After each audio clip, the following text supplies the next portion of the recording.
Hi, I'm Nathaniel Virgo. I'm originally from the UK. Now I work here at ELSI, and I'm going to talk to you about energy flow.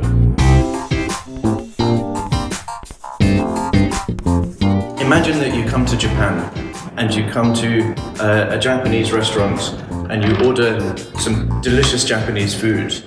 And one of the things that you get with your food is a nice hot bowl of miso soup. And then if you watch your soup for a while, if you look at the soup, you might find that it does something a little strange sometimes. Miso soup has this kind of cloudy stuff in it, and you might find that you'll see some sort of dark lines in the surface of the soup. And you might see that this kind of cloudy stuff in the soup actually seems to be moving. It's kind of moving around. And you might wonder why that is. So why is that? Well, let's draw a cross-section through the soup. We find that the soup is nice and hot, but the air around it is cold.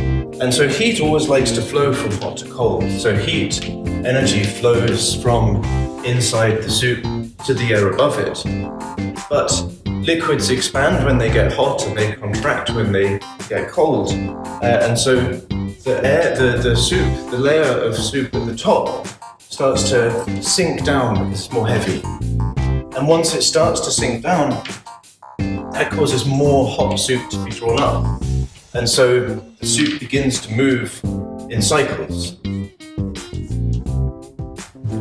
Okay, so let's now think about a different system where the same thing happens. So I want you to think about a forest, lots of trees.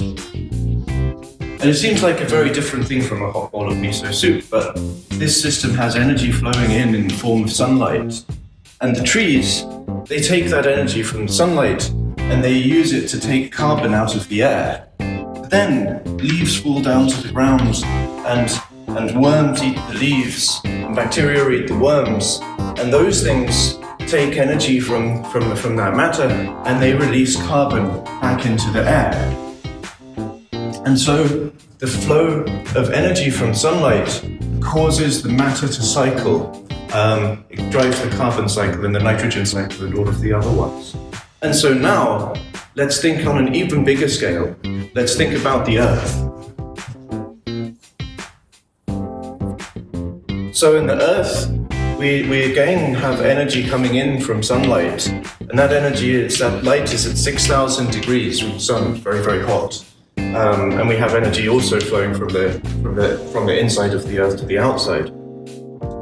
But all of the things on the surface of the Earth, all of those worms and trees and human beings and power plants, all of those give off heat, and that heat ends up flowing away back into space. The Earth is radiating out back into space, and this heat is at a much colder temperature.